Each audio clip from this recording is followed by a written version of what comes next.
The other side of the world, on the harsh west coast of New Zealand's South Island, a team of 5 scientists are on a mission to hunt for gold. To extract any gold from this wild, primeval terrain, they'll have to solve a series of science challenges. Their base camp is an old sawmill, where they've got simple tools and basic bits. Ingenuity, they'll have to supply themselves. Our scientists are Mike Bullivant, our creative chemist. He's also a stand-up comedian and keen outdoorsman. Kathy Sykes, an irrepressible physicist and extreme sports fanatic. Mike Leahy's a biologist with attitude. He's also a car mechanic and martial arts expert. Ellen McCauley's an intrepid botanist from Missouri whose second home is the Amazon jungle.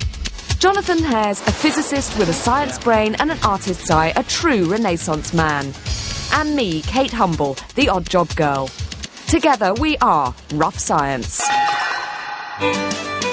We've travelled 12,000 miles to New Zealand's South Island. Our base is on the gold-rich west coast. In this remote wilderness, the team face their ultimate challenge. Before the series ends, they have to find enough gold to make a pure gold souvenir. Last time, they processed river gravel with a homemade extraction machine. That brought their gold total to just 1.7 grams, but they need more. Oh, right then. On this cold and frosty morning, what are you going to be doing for the next 3 days? Well, so far, the search for gold has been concentrated in the rivers. Mike and Mike, you're going to be going on an expedition to the mountains to find the source of that gold. So we want gold rock, the rock that actually holds the gold, okay? Now, you're going to be overnighting on the mountain with him. Yep. Together. So you're going to need, Ellen, a waterproof tent. So if you can help them. Now, the only thing is that you're going to need to do it by noon tomorrow because the helicopter is coming at noon tomorrow to take you up to the mountains, Mike's. Okay? So a bit of a quick one. Now, the other thing that all prospectors had to worry about and still have to worry about is the earthquake activity in these parts. As we know, the fault line runs straight through here. So Kathy and Jonathan, what we'd like you to do is to make a seismograph, the machine that measures earthquake activity, just to see if we can find out how much the earth is moving for us. Okay? Big earthquakes, yeah? Any earthquakes would be nice, but yeah, perhaps a big one. You have, as usual, 3 days. Now you've got all the tools and bits and bobs in the sawmill, anything useful that you find around all New Zealand's natural resources, and your special bits and pieces for this week are in here. Have a rummage.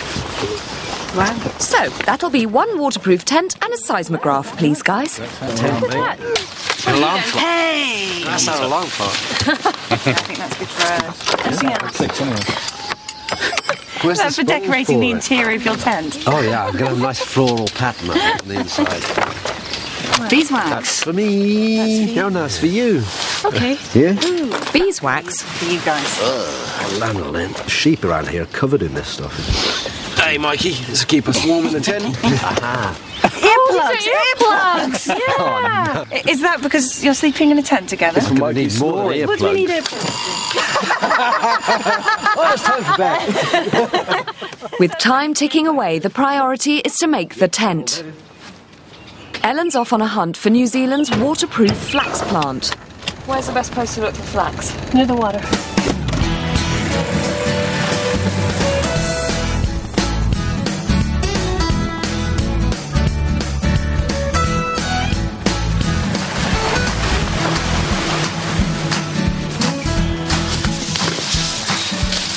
Okay, this is flax, Right. and the Maori used it for almost everything. You can even drink the nectar from the flowers. Oh, fantastic. But it's great for making waterproof cloaks like rain jackets. Yeah. And what we're going to use it for is a ground cover. Okay. So it'll be waterproof, get them off the ground.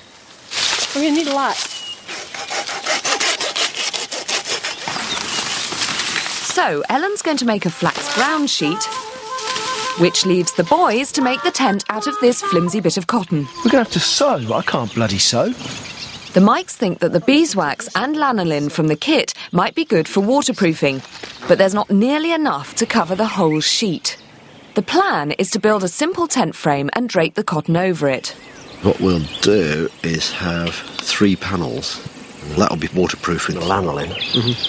The next one will be waterproof with beeswax. And then the third one with another And to waterproof panel 3, amazingly, they plan to use coal, one of New Zealand's most abundant resources. Mike, how fine do you want this stuff? A powder. I already ache. He's not a well man. The powdered coal goes into a teapot, but it will have to brew for a while before we find out exactly what Mike has in mind. Ellen's come up trumps with the flax. Now she's got to turn these leaves into beds for the boys.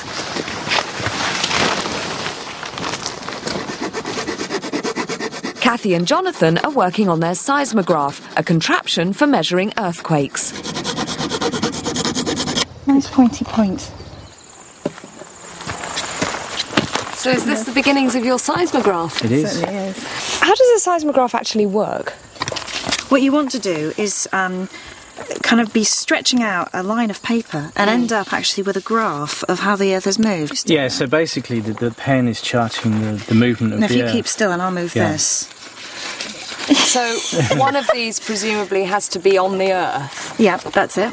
Right. So the bit of paper stays fixed to the Earth. Right, so it moves with the Earth when the Earth moves. That's it. Okay. And then we need the pen, ideally just kind of hung freely in space, So that it doesn't move. so it doesn't effectively. move at all. But pressing onto this, so as this jiggles up and down, you get that jiggly pattern. So you get a straight line if there was no activity.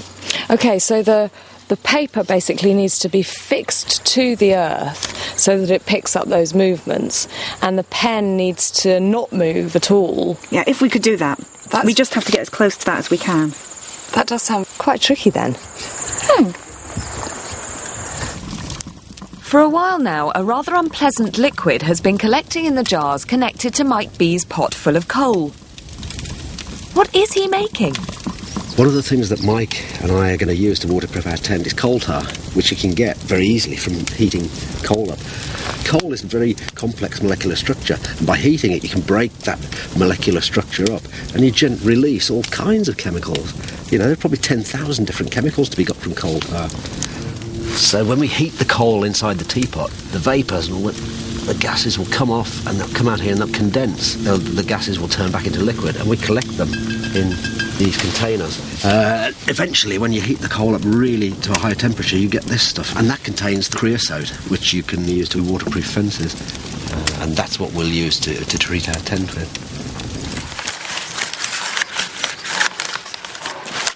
Crafts were never my strong point.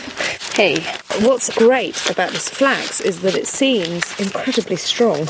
It's strong, yet malleable. So how's this going to work? Is this going to be like a kind of ground mat type thing? It's going to get them off the ground. It's going to provide some insulation. And will it be pretty much waterproof as well if the ground's wet? Yeah, these leaves don't soak up water. They've got a waxy coating on them. Here, let me do that when you try it out. Yep. Bring on the duvets. Oh, that works. That's very good, isn't it? Chuck us a pillow. Kathy and Jonathan are working on how to move the seismograph paper under the pen. So we need to find some way of constantly charting the signal, don't we? So getting the bit of paper to move continuously. We might be able to use the clocks that we're taking apart. And I guess we could glue a piece of paper onto one of the hands without the glass being So there. it goes round. Yep. And the Right pen through, from our yeah. seismograph will be touching it. And if there's no activity, it'll be like a curving get a line. circle. And then if there's activity, it will show the seismic waves. Yeah. So they've worked out how to drive the paper, but they still haven't figured out how to suspend the pen above the paper. And we get a curving line. Ellen's trying to get at the thin fibres in the flax leaves to make tent string. May work, may not. But it's a long and sticky process.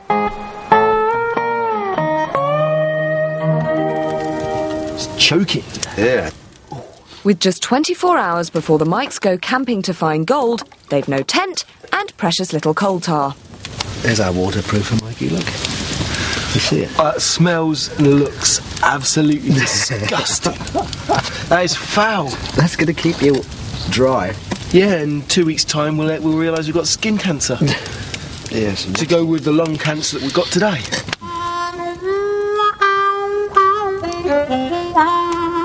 Ellen's keeping out of the way, well upwind of the boys. Mike B asked for some rope for the tent, and so the flax plant has some really good strong fibers. It's been used for rope for centuries. So I've gotten the fibers out and now I'm twisting it. And the key to making rope is that you twist the two sides in opposite directions. So when you twist them over each other, they hold.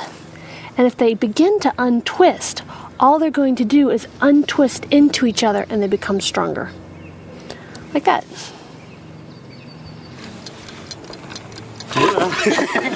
If Kathy and Jonathan do manage to come up with a working seismograph, somehow we've got to come up with an earthquake to test it.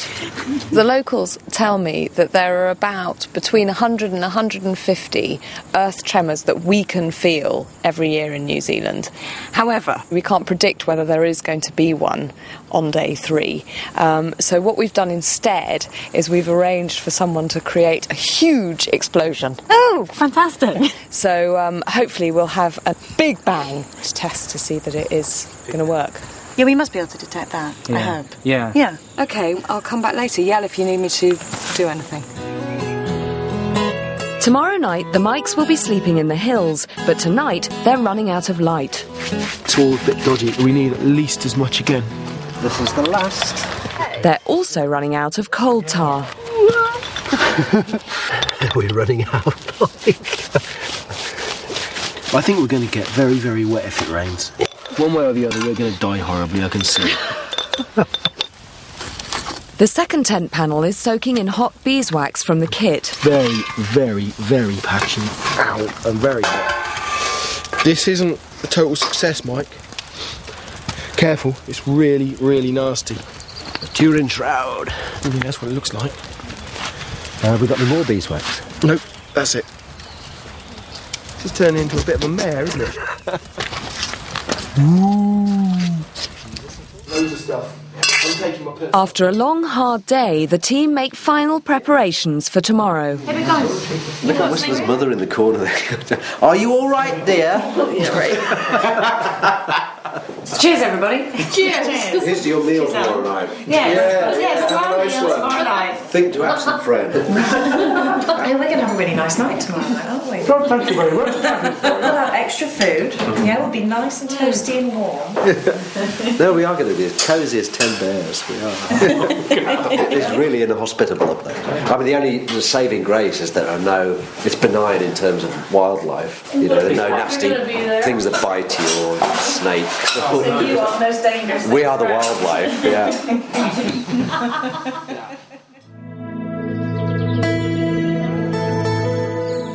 It's cold and sunny at the moment, but rain blows in quickly on New Zealand's west coast.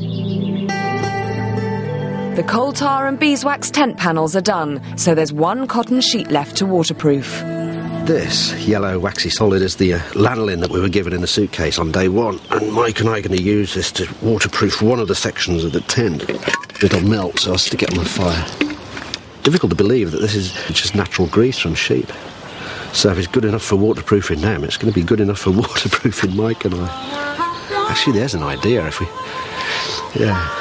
we'll get a couple of sheep, drape them over the tent. Should work.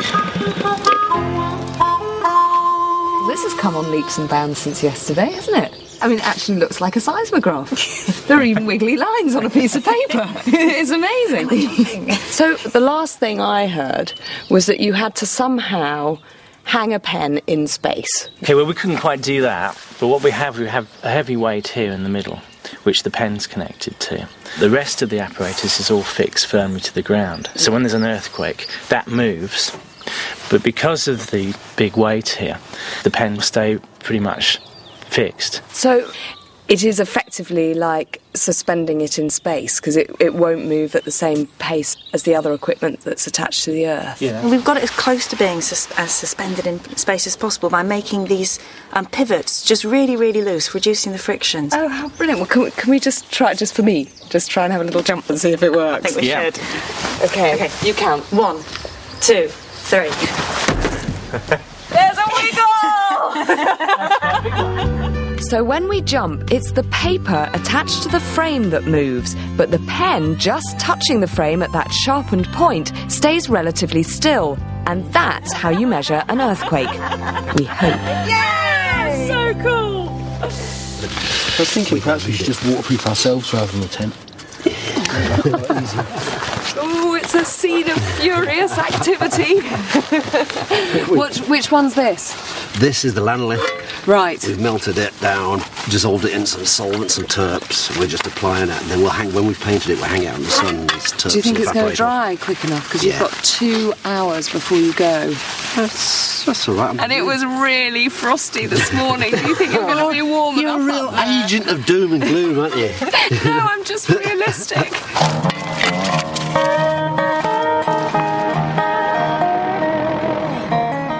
It's almost midday and the mics are about to be whisked away. See that bundle of old sheets? Looks like they're taking their dirty washing away. That's the tent.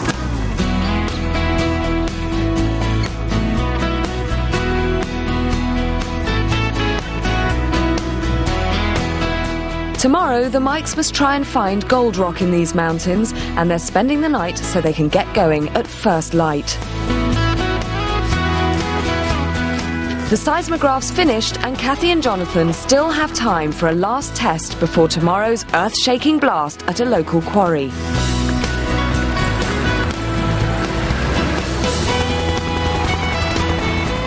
In the dense forest of Mount Rangitoto, the Mikes are about to be dropped off in a tiny clearing near an old gold mining area. Like generations of prospectors before them, they'll have to rough it for the night. I would love to be camping tonight. I'm not sure I'd want to be camping with this equipment. They're going to have a great time together. We would not have a great time together. I don't know why we've been chosen. We're the most... We're the hard men. No, we're the most dispensable, I think. Most dispensable, yeah. Down in the valley, the seismograph duo have found their test site. Why are we doing it on a bridge? Why is that a good idea? Well, if there's no cars, it should just be a perfect circle it makes in an hour. Yeah. And if there are cars, it will give little blips every time a car goes across. Okay. So if you drive across, Right. we should see a blip. Okay, well, shall I leave you to set this then, and I'll go and get the car? Okay. Yeah, that's good. Well, we get Kate to go. Yeah. Okay, she's going.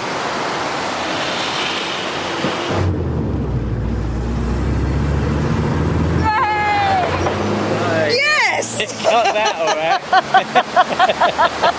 Maybe she'll come back again. Yeah, she is. Cheers. Excellent.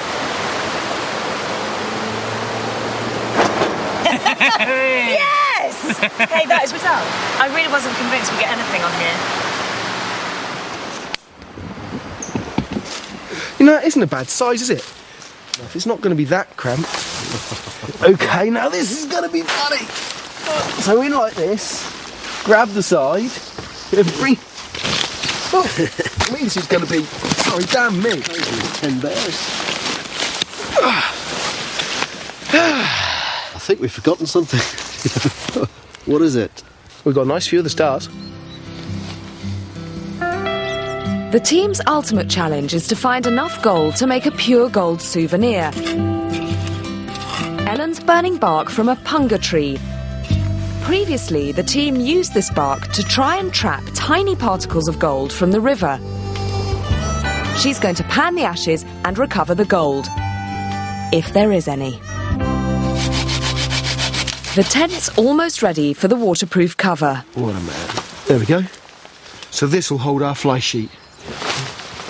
But there may be a fatal flaw in the design.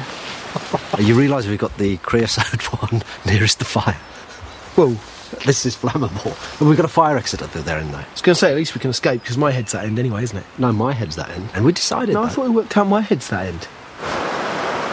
At the wobbly bridge, things are looking a little shaky. If that happens at the quarry, we'll be stuffed. That's worrying. It definitely needs some fine-tuning. The vibrations from tomorrow's blast will be tiny compared to the wobble on this bridge. But there is a glimmer of hope. Gold from the Punga ashes. Up on the mountain, Michael is recalling fond memories from his youth. My ambition used to be a tramp, Mikey. Honestly, you ask my mum. My mum and dad were at their wits' end. I was about 16, so... Honestly, I wanted to be a tramp. Bloody hated people. You coming in? Yeah, I better get in. Come on, honey. How are we going to fit here, man? Oh!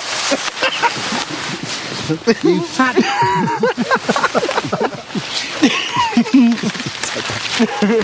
Hide our feet. That was just feet sticking out. End of day 2. What's the forecast for the Mikes? Really cold night, doesn't it? Yes. And they're going to fall asleep about 10 and wake up about 3 o'clock in the morning really cold. Wow. What do you think of the chances? Oh, they're absolutely horrible. No, I think it'd be worse if it rains, because they're going to get really wet and they'd be really miserable. Then they've got to go looking for gold. Yeah, they've got to look for They're gonna gold be still, really haven't beautiful. they? No, I'd much rather be here. You know, this is wonderful. We got the Milky Way. We got a fire, keep us warm. We got a flammable tent. It's wonderful. I've got my doubts about the tent. If I were going up a mountain, I would make... I'm sure I was going If to you stay and I dry. were going up a mountain, day 1, we would have had a tent made. But we didn't go. No. Night, Mike. Good night, sweetheart.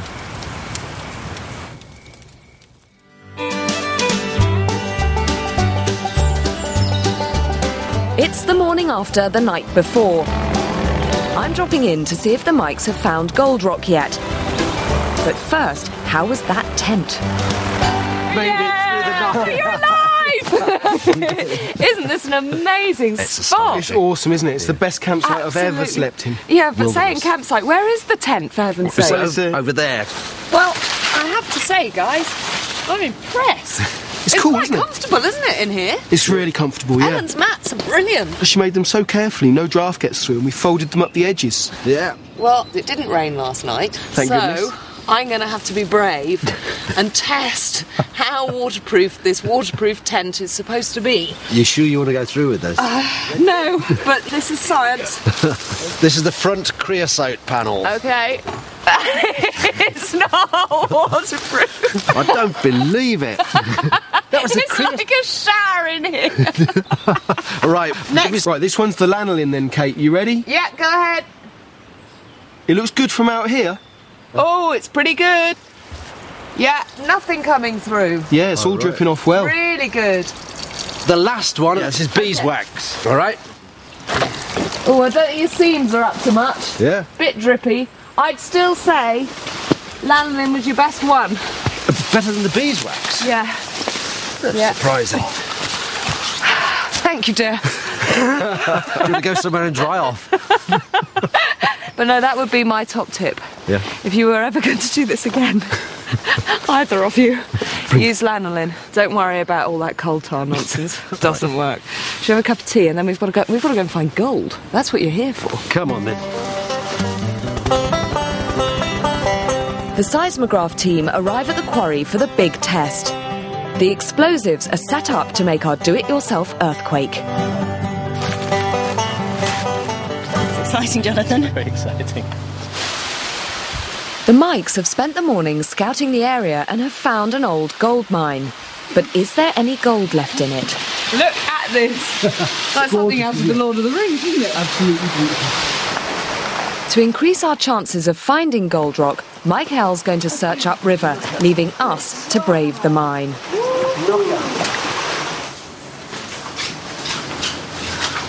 Fantastic. Look at all this old gear. I'm not sure how much gold is going to be actually left in here. Oh, now, Mike, look at that. What is it? Kind of cricket. Quite a handsome fella, isn't he?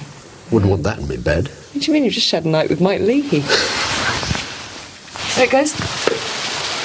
No luck yet for Michael. Like us, he's looking for any rock that's got the telltale signs of gold. See this? That quartz vein, that ribbon of white that chases all the way back. And that's what the miners would be looking for. Because in there's gold. And this is a huge lump of granite here, which has been forced up, and tremendous force. And as it's forced up and it cools down, it brings up all of the metals, the copper, silver, gold, that kind of thing, and they all leach out into this. Looks like it's collapsed around here as well, doesn't it? Yes, doesn't look too safe. I suppose that's a good point. Yeah, let's go look somewhere else. All right, see how Mightly he's getting on.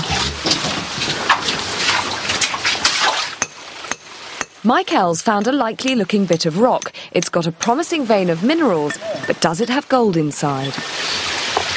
Hey, Mike. How's it going? Well, we haven't exactly got the right tools, because this isn't a coal chisel. Is this a Mike Leahy winch by any chance? It's only a minor winch, because I'm actually very pleased. Look at this.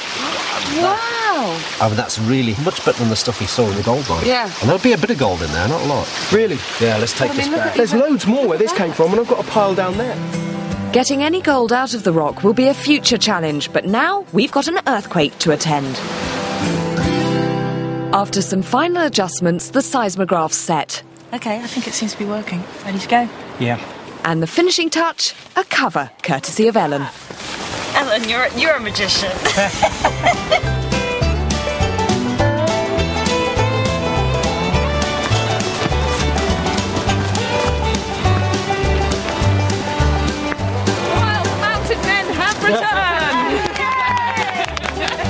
Well, just to catch you up with what happened up there, these two made possibly the worst waterproof tent ever known to man, woman or beast. But they did get gold rock. Great. So we're hoping that there is gold in this rock, which we'll discover at a later date, but that was very good. Now, to let you guys know what's been happening down here, Ellen panned out the pungerwood and we got just over a gram, bringing your total up to nearly 3 grams so far. Yes! So doing well. Yes! Doing well. Now, Kathy and Jonathan, is the clock stopped or is it still think it's working? going. It's set up, it's all ready to go. Are you ready for the big test? Yeah.